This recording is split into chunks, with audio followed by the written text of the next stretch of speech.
to the NBA. Sixers seat Game 2. Still no Embiid for Philly. How would James Harden respond after his rough Game 1 outing? With a rough Game 2 outing. He's consistent. Second verse, same as the first. 20 points for Harden, that's it. On 1 of 5 from deep. And a team-high 3 turnovers. I mean, what is going on with James Harden? Miami wins again. Philly now find themselves down in an 0-2 hole. Nick, are the Sixers drawing dead with this version of James Harden? Well, I mean, I'm not going to call them dead because they haven't gone home yet. And theoretically, I think this series, one thing we have seen in this series is that Embiid would be feasting. And if Embiid can come back miraculously for Game 3, then they're not dead. But they're in rough shape like my beloved Dallas Mavericks are. They're not ready to call time of death, but they're calling in the priest and the family members. Not looking great. But James Harden, to me, is a more fascinating story here, Wilds. Because I don't know how this happened. So people are like, oh, too much partying, too much miles, too much wear and tear. But when?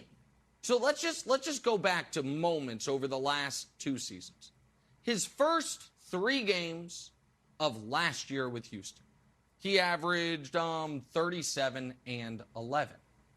His final 3 games, healthy with Brooklyn in the playoffs. So we're talking about June, 11 months ago, post the initial hamstring injury. He was 33, 7, and 13. That was 11 months ago. And now, I think I was at the last game he scored 30. It was a Nets game against the Lakers when he had 33, 12, and 11. That was in January.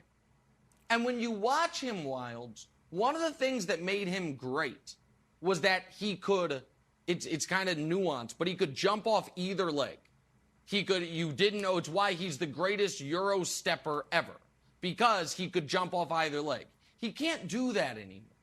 So I don't know if it's just the injury. I don't know if it's that the injury combined with not taking care of his body. I don't know that maybe it's Occam's razor. It's, hey, guys, it's the playoffs, so James Harden's not supposed to be great. I don't know what it is. But one of the greatest scorers ever, which he was. Now, if he scored 35 last night, it would have been gobsmacking. So it's sudden. It's out of I don't want to say it's out of nowhere, but it's the type of decline you don't typically see from a player that didn't suffer a catastrophic injury. And he didn't suffer a catastrophic injury. Yep. He came back from the hamstring injury during the playoffs. So I don't know what's happening, but I know it is as jarring of an immediate decline for a great player as I can remember. Okay, so that's what's confounding. And I'm not willing to say, Broussard, that it's all physical. I think the both legs thing is interesting. Maybe it's the hamstring injury, has never fully healed. Maybe it has, but he doesn't feel confident in it. That's always a thing. It's like guys get hurt. It's like, well, I got to feel confident on it, even though the doctors say it's 100%. Here's the weird thing about James Harden. He has the ability to turn it on and off at his discretion. Like, we make fun of, I shouldn't say we make fun.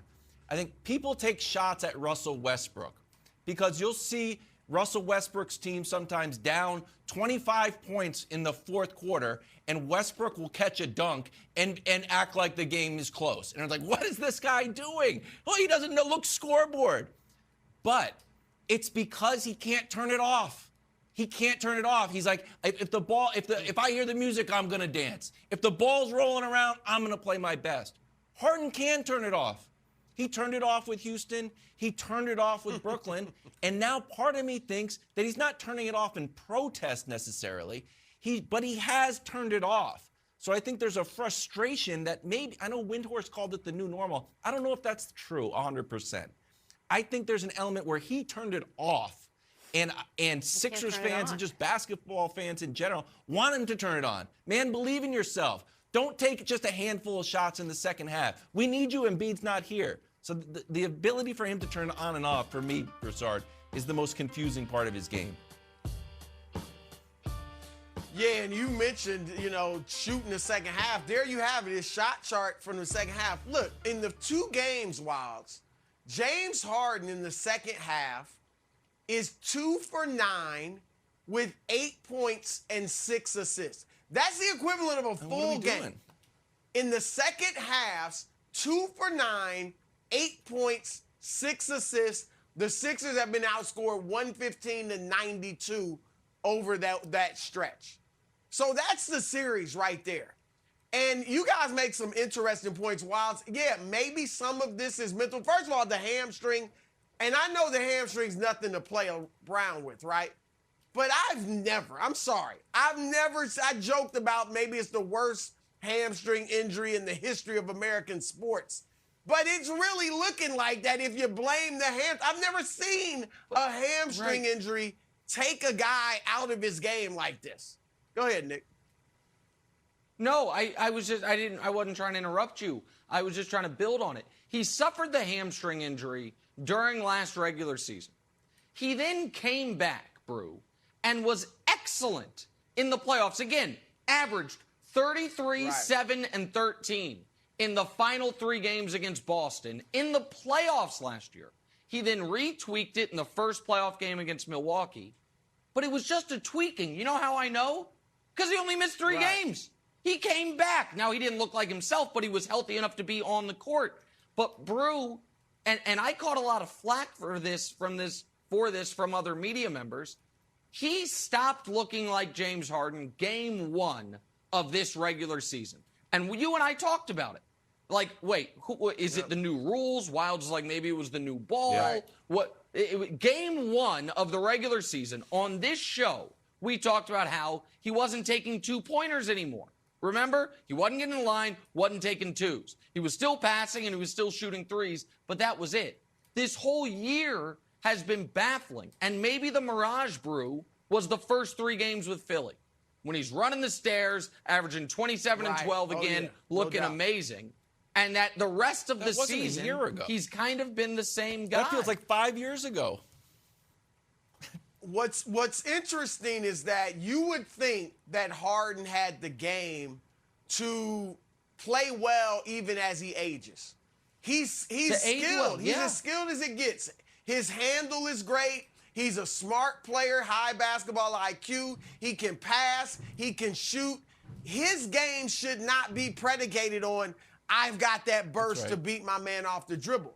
And so that's odd. I told you guys, he's already played more games than Magic, Bird, and Allen Iverson did in the regular season in their careers. So if indeed, Nick, he's declining, it's natural. I mean, everybody's not going to be LeBron James or John Stockton and have this incredibly long prime or career. It was quick, but look, bottom line is this. Harden made 3 major mistakes recently. In October, when the Nets offered him a 3-year, $161 million contract extension, he rejected it. We'll see, but that looks like that could have been a mistake. We'll see if Philly or anybody else makes him a big offer. But secondly, I said this is not a second guess. I was saying this when he was pouting his way out of Brooklyn. You need to stay. Because in Brooklyn, you're the 3rd scoring option. You might still be, he may have been the 2nd best player to Durant, but he was the 3rd offensive option.